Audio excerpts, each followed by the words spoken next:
नमस्कार, स्वागत है आपका न्यूज रूम पोस्ट में। मैं हूं आपके साथ रोशनी सिंह। देश के पहले chief of defence staff CDS general Bipin Rawat की आज 66वीं जयंती है। बिपिन रावत एक ऐसे नाम थे जिससे दुश्मन भी डर के रहते थे। इनके देश के प्रति इतना प्यार था कि कोई भी देश की आंख को उठता तो ये उसकी आंख फोड़ने में जरा भी नहीं सोचते थे। जनरल बिपिन रावत देश के पहले सीडीएस थे। वे सेना के 27वें आर्मी चीफ थे। उन्होंने 1 जनवरी साल 2020 को रक्षा प्रमुख का पद संभाला था। इसके पहले वो भारतीय थल सेना अध्यक्ष के पद पर 31 दिसंबर साल 2016 से 31 दिसंबर साल 2019 तक रह चुके थे। बिपिन रावत का जन्म उत्तराखंड के पौड़ी गढ़वाल में हुआ था। इनका परिवार कई पीढ़ियों से भारतीय सेना में सेवा दे रहा है। जनरल बिपिन रावत के पिता लक्ष्मण सिंह राजपूत पौड़ी गढ़वाल जिले के सैंजी गांव से थे। वो लेफ्टिनेंट जनरल के पद से रिटायर हो चुके थे। उनकी मां उत्तरकाशी से थी और वहां के विधायक रह चुके किशन सिंह परमार की पुत्री थी। बिपिन रावत की पत्नी मधुलिका रावत थी और उनकी 2 बेटियां हैं। Theatre command general Bipin Rawat का एक ऐसा मिशन था जो उनकी मौत के बाद अधूरा रह गया था, लेकिन इसे पूरा करने की जिम्मेदारी नए सीडीएस अनिल चौहान निभा रहे हैं। आज बिपिन रावत के जन्मदिन के मौके पर हम आपको बताएंगे उनका ये खास अभियान क्या था। 1 जनवरी साल 2020 को जनरल बिपिन रावत को थल सेना, नौसेना और भारतीय वायुसेना के कामकाज के एक रूपता लाने और देश के समग्र सैन्य कौशल को बढ़ाने के लिए भारत के पहले सीडीएस नियुक्त किया गया था। इस जिम्मेदारी के साथ रावत का एक अन्य प्रमुख उद्देश्य सैन्य कमानियों से पुनर्गठन की सुविधा प्रदान करना था, जिसके तहत थिएटर कमांड की स्थापना शामिल है। थिएटर कमांड का उद्देश्य भविष्य में आने वाली रक्षा चुनौतियों से मजबूती से निपटने के लिए तीनों सेनाओं को एक प्लेटफॉर्म पर लाना है। जनरल बिपिन रावत देश में 4 थिएटर कमांड बनाने पर काम कर रहे थे।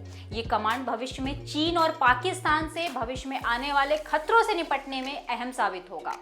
थिएटर कमांड का सबसे बेहतर इस्तेमाल युद्ध के दौरान होता है, क्योंकि युद्ध के समय ही तीनों सेना प्रमुखों के बीच तालमेल की सबसे ज्यादा जरूरत होती है, जिससे कि वो सामने आने वाले कठिन चुनौतियों से निपट सके। थिएटर कमांड के बीच में बनी रणनीतियों के मुताबिक दुश्मन देश पर अचूक वार करना आसान हो जाता है। वहीं तीनों सेनाओं के संसाधनों और हथियारों का इस्तेमाल एक साथ किया जा सकता है। सन 1999 में कारगिल युद्ध के बाद बनी सीमितों ने थिएटर कमांड और चीफ ऑफ डिफेंस स्टाफ का पद बनाने के सुझाव दिए थे।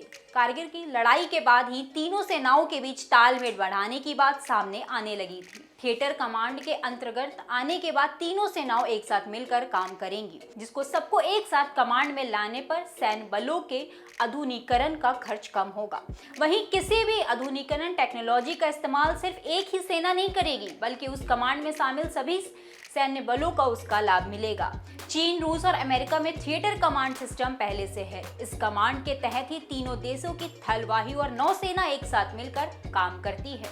इसके तहत आने पर तीनों सेनाओं की अलग अलग कमांड नहीं होती है।